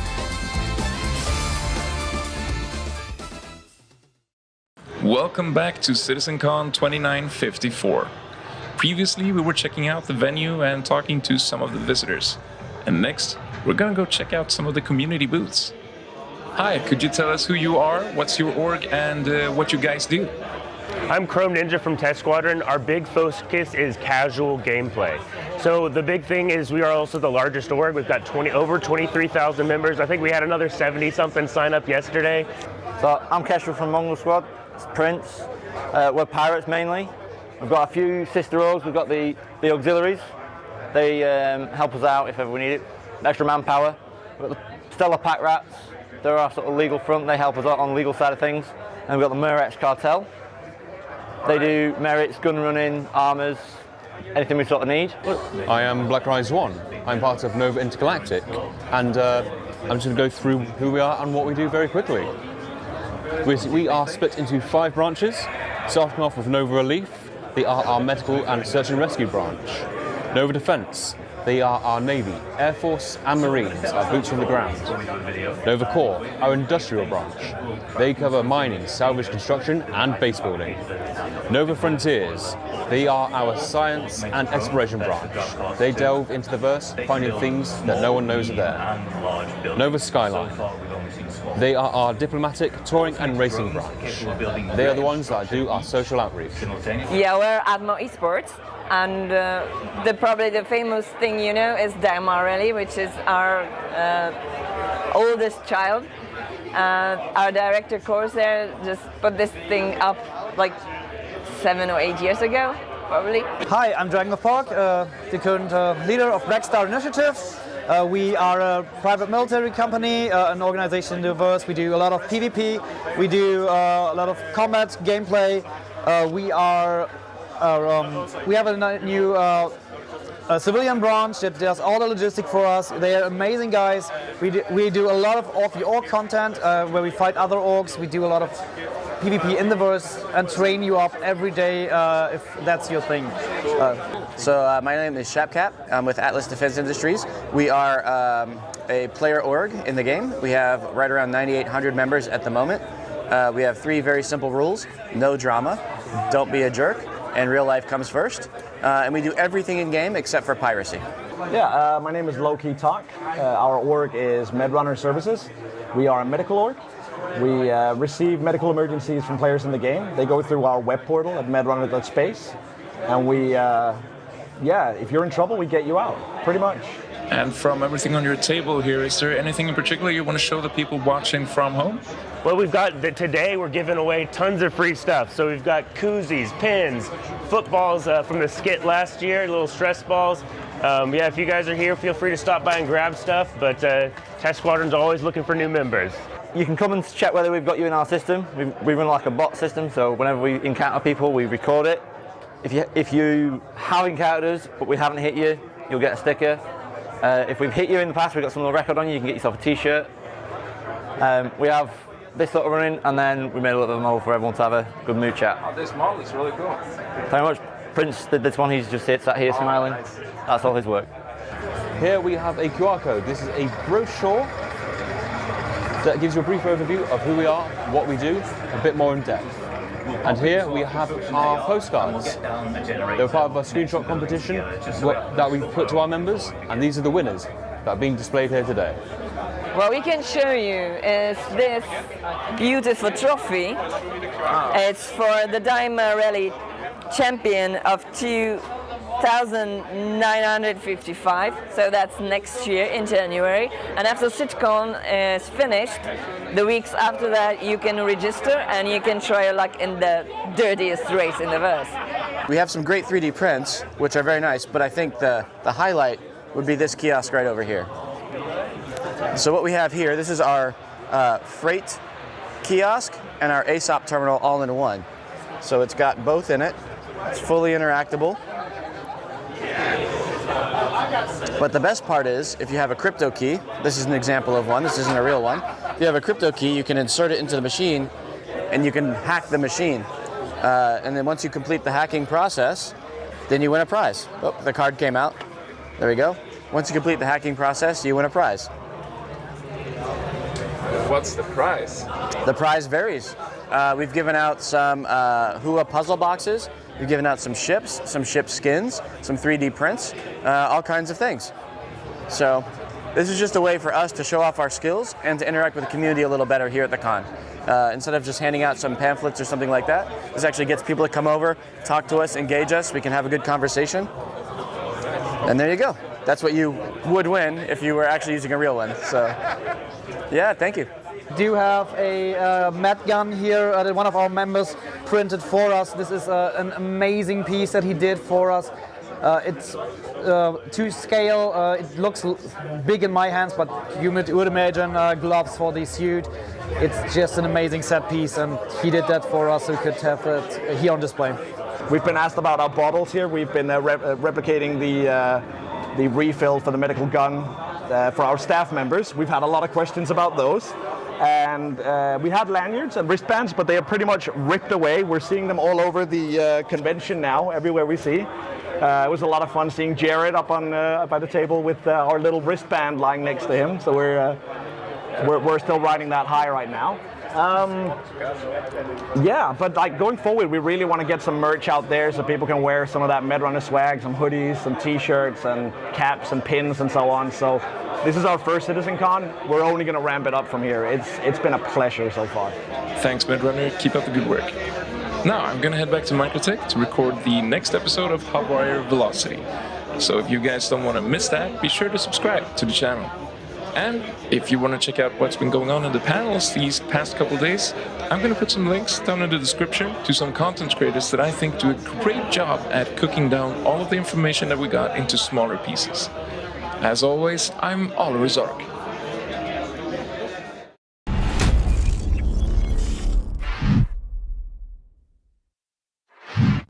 We are back, and they just restarted. So yes, what do people think? Who wants to go first?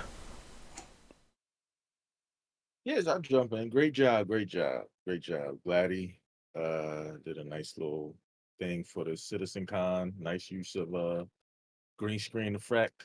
Cool. Kudos. Oh, before I forget, I want to say thank you for the follow, Psychosis. I love the spelling of your name, but I get it. Thanks for the follow. Who's next?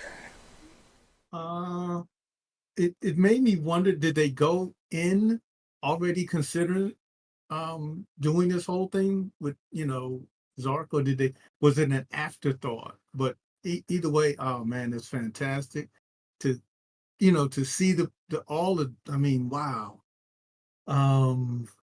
Port O to the med pins and the kiosk.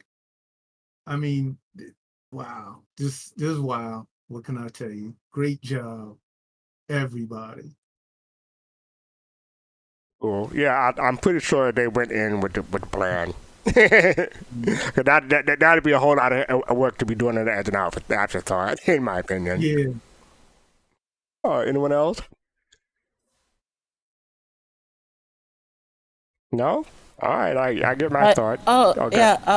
Yeah. No, I thought it was really, really good how he was able to have his character there. Like, yeah, I'm sure he did some blue screen or something, and then it was just really cool seeing people in the community we know, like Sigelian, and then like again all the stuff that people have made, like that kiosk. I think that should win some kind of prize. Like, I know it's not cosplay, but like they should have a separate prize for going above and beyond. Yeah, for like anything that you make out of from the stars in the universe. Like, they should have a separate prize. Like, if you've gone above and beyond, then you win that prize. And if they had that, then they should have won that. And it was cool seeing that runners and. I'm surprised that kiosk works. It actually works. Yeah. Go ahead, Jade. I'm sorry. Oh no, I was just saying it's kind of like cool to put some faces with these orgs that we know, like Med Runners and the Mongrel Squad, and obviously now Day Morale's gotten so big. Like Corsair wasn't there, but there were other people there representing Atmo Esports. So that was great too to see. I'm disappointed he didn't interview that new alien species that we saw at the convention. It was some type of dog-like alien creature, and it would have been nice if he could have interviewed him or her. Where was that? I didn't see Wait, there that. was a Copian there? Yeah, I didn't see that. No. Furrian. I think they're called Oh, Furrian. I know you're talking about. Yeah. And, okay, Ammo. That they're is from the that is an alien after homeworld soul talk joke. Okay. I know, That's an yeah, after soul talk joke. Bad Kusanagi. No biscuit. Anyway. Yeah, Kalrati, you want to say something, or you good? Yeah, so I just wanted to say, just give comment on this whole thing when it comes to the community, because I was talking to a friend of mine about gaming and socialization, and this just shows how many windows to communication the whole gaming community can actually offer for persons who, like, let's be real here, who on a regular day may not be open to socializing with the regular Joe or the regular Jane. So it was really nice to see this whole thing and him being able to realize this and kind of combine the whole game experience that he makes with the community at CitizenCon. It was really, really cool to see that. All right. Yeah. I do. Oh, go ahead. Oh, after you. Okay. I just want to say this is where I got my whole Who Framed Roger Rabbit thing from the beginning of the show, because this is Oliver Jark and using his in-game character asset in real life, real life environment. So that when I saw that, I immediately thought Who Framed Roger Rabbit, and I just had to say he's not bad. He just rendered that way. Oh my God! Didn't somebody ban this guy? Anyway, yeah. Wait, I thought the ban. I thought so too. Who lifted the ban? He was banned. It's been more than 10 minutes. Anyway. So yeah, you want to say something, Kalrati? Yeah. So about 20 or so minutes ago, Wikipedia in the PTU test chat, he was talking about certain things in the 3.24.2a PTU build, and apparently there's a crash in it, right? And he was saying that this is why the PTU exists. We don't know if this is the case. They're still investigating, but he was saying that the crash is being looked into, and it appears to be one that is already fixed in 4.0. So they're going to look and deliberate and see if they can integrate that back into 3.24.2. And I say that because, going back to the same post, why are they working on 4.0 when 3.24 is a mess? If this is true, then they would have already fixed it in a further build. But just for the sake of current stability, if this is the case, if this really is the fix for the crash, they're able to integrate it into the current build now. So just it seems like they might be working the same effort twice for just the same amount of effort. I'm not sure. But this goes to Jade's point. Jade said that 4.0 is more stable than 3.24.2. Yeah, so, exactly. Ship it. Just ship it. Yeah, just ship it to live. Get the truck already. All right, then. So, yeah, I think we're going to wind down the show. I want to say thank you to Amma Kusanagi, Face to Face, Poppin' Face, and my co-host, Jade and Kalrati. You did a bad job bringing me on, but, I give you a B for effort. I give you a B for effort. So, what's coming up in the future? We got Soul Voices on Saturday, 2 p.m. Eastern, and according to Griffin, he will be returning this coming Saturday. So expect a good show. That's what we talk about. Something from Spectrum, something from Reddit, something from the industry in general, or something. Sometimes Griff will just go off on his own with an idea that he had, and always a fun show. So stay tuned for that on Saturday, 2 p.m. Eastern, 6 p.m. After UTC. all the drama this week, this would be a great week for the player haters to come back. You got to bring that up with him now, so he can organize that. So bring that up with him now. I will. So that is part of Podcast Saturday, starting with Soul Voices, and then continuing on with Captain Table at 4 p.m. Eastern, and then ending with Relay Station at 9 p.m. Eastern, 1 a.m. UTC, to get a full day of podcast from Star Citizen. Then on Sunday, ignore the date, but we're gonna have a show on November 3rd, 7 p.m. It's called A Social Universe and Dress to Kill. They'll be showing both. I'm not sure if you're gonna show both in the entirety or just clips of it, but you'll be talking about the Citizen presentation, Social Universe and Dress to Kill. That's starting 7 p.m. Eastern, 11 p.m. UTC. I'm not sure when is time zone. And is it this week or the weekend after that? I forget. Oh, we'll find out. But hopefully it's not that. But if it is, just adjust your local time zone to hopefully it work out. I do want to give a shout out to the producers. We'll be recording our show on Saturday, hopefully, and getting that out to y'all as soon as it's ready. But yeah, to answer the question, it ends at November 3rd at 2 a.m. Okay, so it'll be instead of 11 p.m. UTC, it'll be midnight UTC. Yeah, because we're adding an hour. All right, so yeah, that's Social Universe and Dress to Kill. Thank you for that, Jay. Stay tuned for the producers, and it should be a fun show. And I think that'll be it. Thank you all again. Thank you all in chat. You want to become a Soul Sister, Soulmate, Soul Citizen membership, have the privileges. Click the join button below on YouTube. Thank you all the follow. Thank you all the subscription. And thank you all the support. You can follow us on social media. We're Soul Citizens with S on and everywhere. You want to support us, you can go on a Patreon, subscribe, like, follow, and hit notification just so you know when we go live. And I think that's it. So yeah, appreciate it. And we are going to raid Verity. We're going to raid Verity. So make sure you send Verity out loud. So I'm going to set that up right now so we can hop to it. And they're obviously doing a giveaway and Halloween special. So check that out. All right, then. So take care, everybody. Peace, love, and soul.